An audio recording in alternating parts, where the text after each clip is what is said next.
America और Iran के बीच अब तक जो युद्ध चल रहा था, अब उसके महायुद्ध में तब्दील होने का खतरा बढ़ गया है।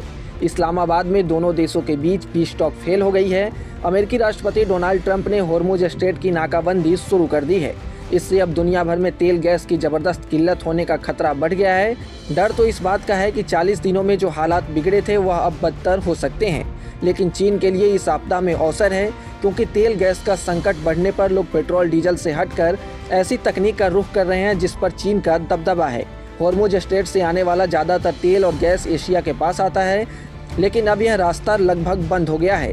भारत समेत सभी एशियाई देश अपने घटते भंडारों को लेकर चिंतित हैं और इस होड़ में हैं कि इससे कैसे पूरा किया जाए। जैसे जैसे दिन गुजर रहे हैं, वैसे वैसे अमेरिका और यूरोप समेत दुनिया भर में तेल और गैस की कीमतें बढ़ रही है। हालांकि इसका सबसे बुरा असर एशियाई देशों पर पड़ा है। चीन भी ईरानी तेल का सबसे बड़ा खरीदार है, लेकिन उससे इस सारे झमेले का ज़बरदस्त फायदा होने की संभावना है। वह इसलिए क्योंकि बैटरी, सोलर और इलेक्ट्रिक व्हीकल के निर्यात में चीन दुनिया में सबसे आगे है। संकट बढ़ता है तो इनकी मांग भी बढ़ेगी, जिसका फायदा सीधे चीन को होगा।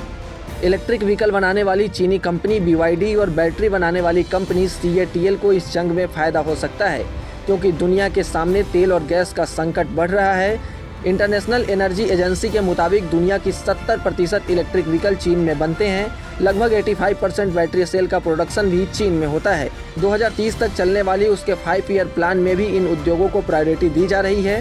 तेल गैस की संकट बढ़ने से लोग पेट्रोल डीजल से इलेक्ट्रिक की ओर रुख कर रहे हैं, जिससे बैटरी और चार्जिंग टेक की ज़रूरत तेज़ी से बढ़ेगी और इसका फ़ायदा मिलेगा चीन को।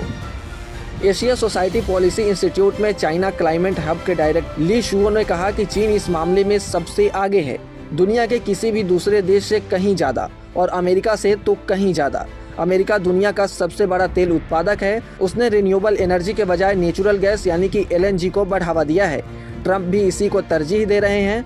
जंग शुरू होने से पहले दुनिया भर में एक बंटवारा देखने को मिल रहा था, रिन्यूएबल एनर्जी को बढ़ावा दिया जाए या पारंपरिक तेल और गैस को। लेकिन अब नज़रिया बदलता हुआ दिखाई दे रहा है। ईरान युद्ध की वजह से चीनी टेक्नोलॉजी की मांग बढ़ रही है। दिसंबर में चीन से सोलर पैनल, बैटरी और इलेक्ट्रिक कारों जैसी चीज़ों का एक्सपोर्ट $22.3 अरब के रिकॉर्ड स्तर पर पहुंच गया था। थिंक टैंक एम्बर के अनुसार यह पिछले साल की तुलना में लगभग 47% ज़्यादा था। ज़्यादातर एक्सपोर्ट्स एशिया और यूरोप में हुआ था। Credit rating firm Fitch ratings के अनुसार रिन्यूएबल एनर्जी और बैटरी स्टोरेज में निवेश उन देशों में बढ़ने की उम्मीद है जो एनर्जी इंपोर्ट पर ज़्यादा निर्भर है। मार्च में हांगकांग के शेयर मार्केट में CATL के शेयर 24% और BYD के 11% शेयर चढ़ गए। कुछ साल पहले ही चीनी ऑटो कंपनियों ने इलेक्ट्रिक कारों का न सिर्फ उत्पादन बढ़ाया बल्कि एक्सपोर्ट भी बढ़ा रहे थे।